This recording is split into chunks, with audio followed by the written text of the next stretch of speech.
Tetra Pak presenta Tetra Pak Web Talks, una iniciativa creada para compartir nuestro conocimiento de una manera ligera, interactiva e interesante, para ayudarlos con sus preguntas y necesidades. Aquí tendrá acceso a mucha información, tendencias e ideas únicas que brindarán transformaciones positivas a su empresa. Tetra Pak Web Talks es para que usted, cliente de Tetra Pak, esté siempre al tanto de lo que puede impactar en su negocio. Conéctese y participe con nosotros. Buenos días, querida audiencia. Es un gusto contar con su asistencia a la presente sesión titulada Producción óptima y sustentable de 3 productos de alta demanda: frijoles refritos, salsas culinarias y mayonesa. En los próximos minutos estaremos enfocados en explorar las preferencias de consumidores, las tendencias de mercado y los procesos productivos de ciertas aplicaciones dentro de la categoría alimentos preparados. Comienzo presentándome. Mi nombre es Carla Guzmán, líder para la categoría alimentos preparados en Tetra Pak. Durante 10 años he adquirido vasta experiencia en el sector alimenticio en áreas de formulación, diseño de procesos, manejo de ingredientes, tratamientos térmicos, homogenización y mezclado. Antes de entrar en tema, quería explicarles que tenemos una funcionalidad de chat box donde pueden mandar sus preguntas y al final de esta sesión estaremos revisándolas y contestándolas. Ahora, entrando en detalle, queríamos explicarles del principio qué abarca la categoría Prepared Food o alimentos preparados.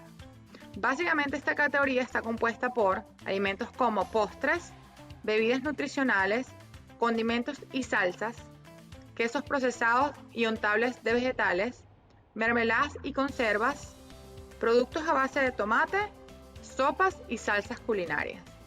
En esta sesión estaremos explorando algunas de estas aplicaciones.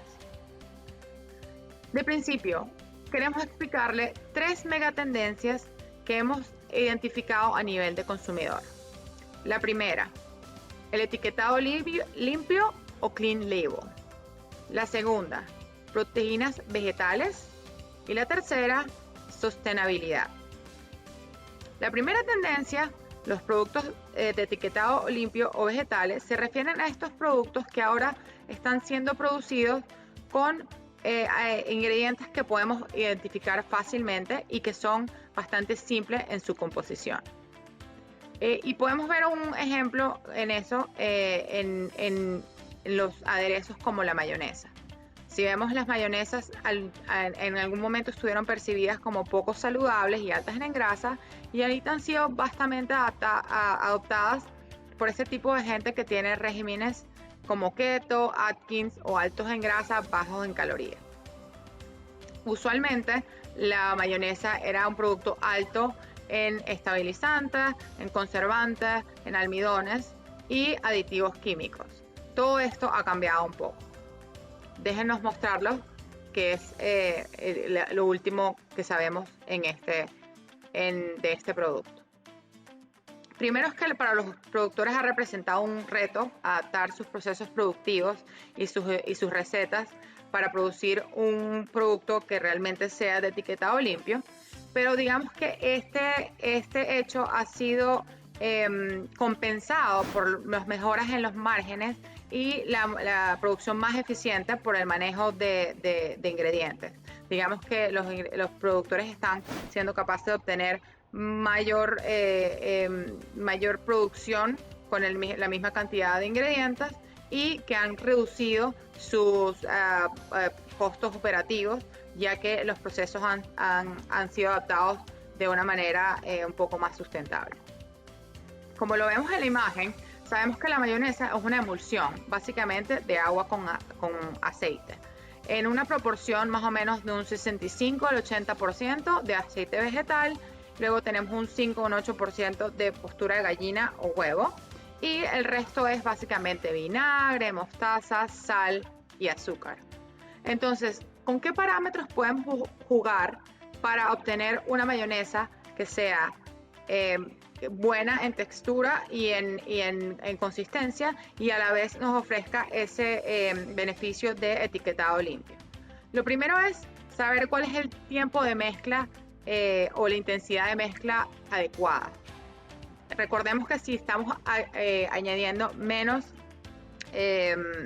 aditivos, pues tenemos que hacer de una forma mecánica que podamos obtener la misma consistencia o textura, básicamente por los parámetros del proceso y no por los añadidos en ingredientes. La segunda es la fuerza de corte, la tercera es la adición del aceite y la cuarta es la variación de la receta. ¿Qué sabemos entonces de lo que es el tiempo y la velocidad o la fuerza de corte que lleguemos a aplicar?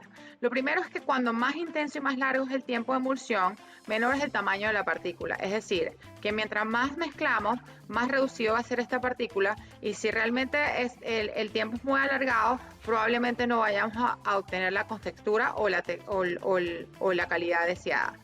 Lo segundo es que la textura de la mayonesa es el principal parámetro de calidad y muestra un pico claro en este segundo gráfico, donde si la fuerza de corte es excesiva, también la partícula va a sufrir. Entonces, básicamente los productores tienen que determinar cuál es ese punto secreto en el que van a obtener la textura deseada y aplicando la velocidad correcta y la fuerza de corte correcta.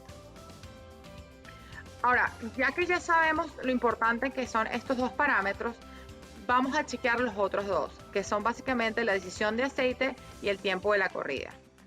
Como todos sabemos, cuando estamos cocinando y queremos lograr una emulsión, al nosotros tratar de incorporar aceites con aguas, si lo hacemos de una manera que no sea agitando o de una manera adecuada, básicamente este producto se va a tender esta emulsión se va a tender a separar. Entonces, ¿en qué nos hemos enfocado en Tetra Pak? Básicamente hemos desarrollado un mezclador, que es nuestro Tetra Pak High Shear Mixer, donde hemos logrado incorporar una gran cantidad de aceite vegetal sin afectar la emulsificación del producto. ¿Qué conlleva esto? A que hemos reducido los tiempos de producción sin afectar la estructura de este aderezo. Por lo último es el tiempo de la corrida. Básicamente, si somos capaces de predecir qué cantidad de tiempo, qué velocidad, qué fuerza de corte y cuánto aceite se pueden agregar, básicamente estamos optimizando el tiempo de corrida y la cantidad de productos que podemos obtener en una sola corrida. Es decir, en resumen, y si lo vemos en la gráfica, lo vemos en esta imagen, básicamente la solución para obtener el equilibrio adecuado entre ingredientes, fuerza de corte, tiempo de mezcla, se ha desarrollado en una herramienta que nosotros las llamamos el Prediction Tool, donde básicamente con los parámetros de los ingredientes del cliente y haciendo pruebas, pues determinamos cuál es ese punto óptimo de todos los parámetros que ya expliqué anteriormente, de manera de obtener el mismo producto una y otra vez. O sea que entre corrida y corrida realmente no puedas notar ningún cambio en la calidad, en la contextura y también en la vida útil del producto. La segunda tendencia que hemos identificado, y ya la mencioné anteriormente, es todo el consumo de proteínas vegetales. ¿Por qué las proteínas vegetales han tomado tanta importancia últimamente? Pues tenemos muchísimos consumidores pasándose o adaptándose una vida de vegetariana o vegana. Hay personas experimentando intolerancias o sensibilidades, alergias a ciertos alimentos, y han buscado en estas proteínas una alternativa sana y que no le dé estas reacciones de salud. Entonces, ¿a qué llamamos las proteínas vegetales? ¿Cuáles son esas proteínas vegetales? Pues son estas proteínas que se derivan de los granos, de las semillas y de ciertos vegetales altos con contenidos altos de proteína. En este caso, y solo para ilustrar cómo los productores pueden capitalizar en esta tendencia, vamos a hablar de los frijoles fritos. El reto, y digamos que los frijoles fritos es un producto sumamente popular en Latinoamérica. Se utiliza como ingrediente en muchísimos alimentos. Y digamos que el proceso productivo ha sido un proceso bastante tradicional. Básicamente tenemos el lavado de las semillas o de los granos, se ponen a remojar, la cocción de los mismos, luego un molido y luego el mezclado con otros ingredientes como especies, vinagre y ciertos aderezos. En Tetra Pak hemos determinado luego varias pruebas que podríamos optimizar este proceso, digamos que saltándonos el paso de lavado, remojo y cocción. Básicamente lo que estamos haciendo es se pone el grano duro dentro del mezclador y se empieza a triturar a la misma vez que se está calentando. ¿Qué tiene esto como resultado? Que hemos logrado en 15 minutos obtener una mezcla de frijoles refritos que usualmente se hubiese tardado el doble o el triple en tiempo, con la misma calidad del producto. Los frijoles usualmente se desintegran en partículas de 1 milímetro y usando cuchillas rotativas durante el calentamiento podemos obtener partículas de ese tamaño sin afectar su composición. Entonces, mientras en el proceso tradicional la liberación de toxinas ocurre en el remojo, básicamente en este proceso que nosotros hemos desarrollado ocurre durante el calentamiento, pero siempre estamos pendientes de remover, digamos, con parámetros procesos de calidad. Hemos determinado cuando las toxinas están presentes y se hace la remoción de las mismas. Este proceso no es solo único para los frijoles refritos. Básicamente podemos emular este mismo proceso para semillas como garbanzos, cacahuate o maní, fava beans, que es altamente utilizada hoy en día como reemplazo para proteínas animales, como por ejemplo el huevo, almendras, edamames y entre otras de las semillas más populares. Como ya les expliqué anteriormente, teníamos dos tendencias. La primera, básicamente etiquetado limpio. La segunda, las proteínas vegetales. Y la tercera, digamos que se complementa con las otras dos, que es básicamente producir siendo sustentable. ¿Y cómo podemos obtener o cómo podemos lograr esta producción siendo sustentable? Nosotros en Tetra Pak recomendamos 3 aspectos en los que los productores se deberían enfocar para conseguir esto. El primero es mejorar la eficiencia en el manejo de los ingredientes. Básicamente, y ya lo vamos a ver a continuación, es optimizar todo ese manejo en la parte de premezclado y del blending. La segunda es escoger equipos industriales basados en consumo y flexibilidad. Y el tercero es diseñar procesos térmicos eficientes. ¿Por qué diseñar procesos térmicos eficientes? Porque básicamente los procesos térmicos de un proceso productivo son los que tienen mayores consumos de energía. Entonces, enfocándonos en el primero, la mejora de la eficiencia en el manejo de ingredientes, podemos sugerir lo siguiente. Sabemos que hay recetas que tienen ingredientes en comunes y que se pueden, digamos, utilizar una base para variantes de esas recetas. Básicamente hacemos un assessment o una auditoría a los polvos del cliente, donde sugerimos comprar ciertos polvos ya premezclados a su suplidor y donde se hace la premezcla en planta. Lo segundo es identificar cuáles son esos ingredientes comunes entre las recetas y utilizar esos en la premezcla y luego agregar los ingredientes adicionales o esos ingredientes que hacen únicos el resto de las recetas ya aguas abajo en el proceso. ¿Qué ocasiona esto? Que tengamos que tener menos tiempo de parada, ya que no tendremos que lavar la línea cada vez que cambiamos de receta. También no tendremos que variar tantos parámetros en los equipos para variar las recetas. lo que no solamente reduce tiempo de producción, pero también reduce consumo de energía y agua que hubiese sido utilizada para esterilizar o lavar la línea cada vez que se termine una corrida y se cambia la receta. Lo segundo es escoger equipos industriales basados en consumo y flexibilidad. Vemos que es muy común en la industria que los clientes no hagan la investigación adecuada en cuanto a cuál es el consumo de energía o de servicios que va a requerir el equipo, y también todos esos costos, digamos, escondidos de mantenimiento o de uso a lo largo del tiempo, que solamente identifican cuando ya, digamos, el equipo ha sido comprado y ya están teniendo que hacer esos gastos.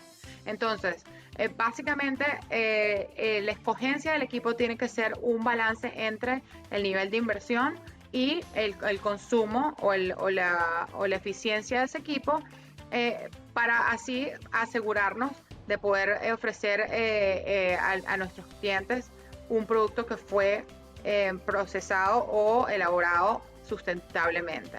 ¿Por qué es importante? Porque hoy en día, a nivel reputacional y a nivel de consumo, los consumidores realmente están muy pendientes de conocer cuáles son las prácticas de elaboración de los productos que consumen, y apoyar estos que tengan beneficios al planeta, ya sea por reducción de consumo de recursos o porque pueden ser reusados, reciclados, tienen algún componente de energía renovable que permita esta sostenibilidad que estamos promoviendo. Luego, el tercero y último aspecto que dijimos que recomendamos para tener una producción sustentable y diseñar procesos térmicos eficientes. Básicamente, y como lo expliqué anteriormente, el proceso térmico es uno de los procesos que mayor consume energía y donde se conjugan todos los parámetros de calidad del proceso. Es decir, si tienes un proceso productivo o un proceso térmico que ataque o degrade el producto que estás tratando de manufacturar, pues todos los esfuerzos de producción de ese producto se van a ver en vano. Entonces, ¿qué recomendamos nosotros en el momento de escoger un proceso térmico? Pues un balance entre las características del producto y la inversión o flexibilidad de la línea. Entonces, lo principal obviamente es escoger un proceso que no sea agresivo con el producto que estamos tratando de producir, y una vez identificamos eso, evaluemos en términos de inversión y flexibilidad. Algunas veces las inversiones más altas son las que más nos ofrecen reducción en costos de operación y de consumo energético. Entonces, digamos que hay un balance entre hacer una inversión que luego se va a ver reflejada en ahorro de costos a nivel de operación. Como lo estamos viendo en la pantalla, pues vemos los diferentes niveles o sistemas que tenemos para jugar, digamos, con los parámetros térmicos, y pues así escoger cuál es el equipo térmico o el proceso térmico adecuado para ciertos productos. También tenemos que ver los equipos térmicos o los equipos de procesamiento térmico, como lo vemos en esta siguiente lámina. Considerar las temperaturas que se manejan, ¿no? Entonces, digamos que en un proceso indirecto las temperaturas son muchísimo más altas, pero los tiempos de exposición son cortos. Entonces, cuando tenemos un producto que estuvo expuesto a altas temperaturas pero en un corto tiempo, probablemente no tenga tanto efecto en su composición. Lo mismo o lo contrario pasa con un calentamiento indirecto, donde estamos calentando el producto utilizando un medio. Digamos que para eso vamos a necesitar muchísimo más tiempo para que se pueda dar ese intercambio de calor apropiado. Obviamente las temperaturas son más bajas, pero el tiempo de calentamiento es mucho mayor. Entonces hay que hacer una evaluación en qué proceso realmente ofrece los mayores beneficios. Y pues tenemos el proceso de posterizado, que digamos que es uno de los más comunes, donde digamos que el consumo y la inversión es muy baja, pero luego tenemos un producto que es necesario refrigerar y pues estaremos invirtiendo en todo lo que es esa cadena de frío. Aquí les traigo un ejemplo para, digamos, ilustrar finalmente el tema de sustentabilidad de qué implica producir salsas culinarias. Como dijimos anteriormente, íbamos a ahondar un poco en esta aplicación y básicamente las salsas culinarias son todas estas salsas que usamos como base para cocinar distintos platos, ¿no? Entonces, digamos que las salsas culinarias muchas tienen la misma base y básicamente varían en la composición de sus ingredientes o del particulado que se le agregue. Entonces, ¿cómo hemos diseñado la línea? Lo primero que vemos es que hay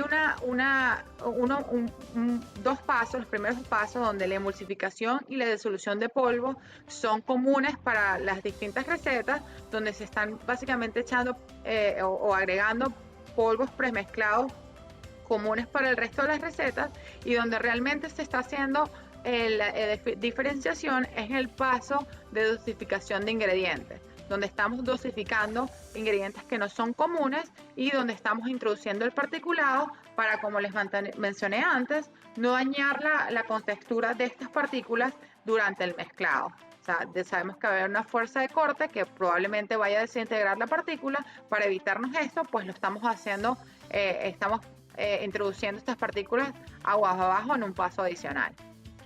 Luego de estos dos pasos, que digamos son comunes para todas las salsas, pues tenemos que escoger el tratamiento térmico adecuado, el tiempo de retención y si queremos hacer un llenado en caliente o si queremos hacer un llenado aséptico. La diferencia, como les nombré antes, va a ser básicamente de inversión, consumo energético y cadena de frío. Y pues cada una de estas opciones ofrece beneficios y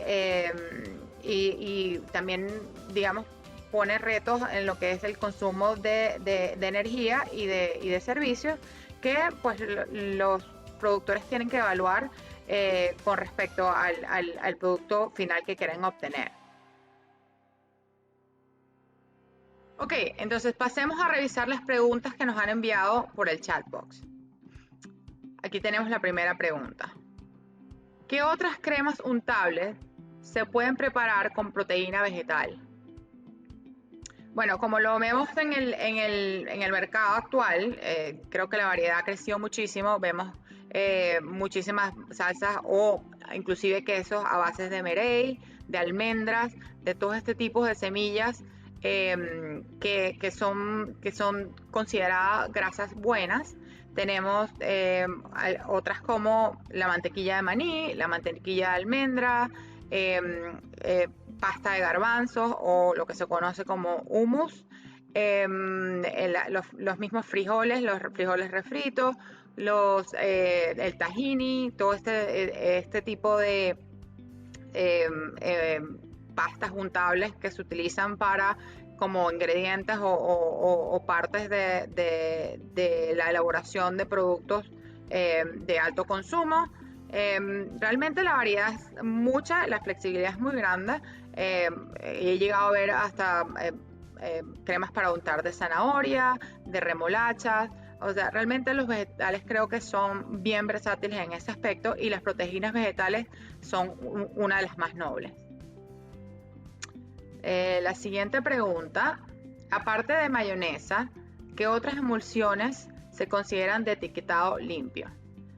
Bueno, apartando la mayonesa, que digamos que la mayonesa es como el estándar de producción para los condimentos y las salsas o lo que se conoce como dressing, tenemos otras emulsificaciones o emulsiones como los aderezos para ensaladas, por ejemplo. La otra serían todo lo que va, o sea, las salsas que no son bases para cocinar, pero que son para aderezar o para vestir productos como hamburguesas. como pastas, todo ese tipo de mezclas donde exista almidón y vegetal se consideran como emulsificación. Realmente la variedad hoy en día es muchísima, porque creo que con todos estos regímenes alimentarios veganos y vegetarianos la gente está buscando muchísima variedad, y como lo dije antes, cualquier cosa que tú puedas emulsificar básicamente lo puedes convertir en un aderezo o en un producto que puedas agregar a un alimento para convertirlo, o para, digamos, disfrazar su sabor o aumentar su sabor. Se pueden producir frijoles refritos con partículas, por ejemplo, frijoles refritos con tomatillos. La respuesta es sí. Digamos que no en el mismo paso, pero sí en el mismo proceso productivo. Básicamente lo que se hace es que se producen los frijoles en el high shear mixer o el mezclador, y luego bajo en la línea se introducen esos ingredientes adicionales para que la partícula no sufra con la fuerza de corte. Si estuviéramos agregando este tipo de aditivos o ingredientes adicionales dentro del mezclador, lo más probable es que se vayan a triturar de la misma manera de los frijoles. Pero si lo ponemos luego de ese proceso en la línea, básicamente haciendo un mezclado ligero, pues nos aseguramos de la homogenización de la mezcla, pero también nos aseguramos de que la partícula, de la integridad de la partícula, ¿no? Que esa partícula no sufra, y digamos que ofrezca esa experiencia del paladar que estamos buscando, que es básicamente un agregado a la mezcla, y no que se desaparezca y solamente la complemente en sabor. Estas son las respuestas las preguntas que tengo hasta ahora. Si tienen alguna otra pregunta, la pueden dejar en el chat box y las estaremos contestando a nivel directo. Más sin embargo, pues le agradecemos muchísimo la interacción y las preguntas que tenemos hasta ahora. Por temas de tiempo, obviamente no nos podemos extender, pero con toda seguridad los estaremos contactando para contestar sus dudas. Yo les quisiera agradecer su asistencia a esta charla. Consideramos que queríamos hacer una actualización de las tendencias que vemos a nivel de consumidor y mercado, y cómo los productores pueden actualizarse o alcanzar estas metas y cerrar estas brechas para poder alimentar ese mercado. Y pues pueden contar con Tetra Pak como su aliado productivo para alcanzar estas metas y cerrar estos retos. Muchísimas gracias por su asistencia.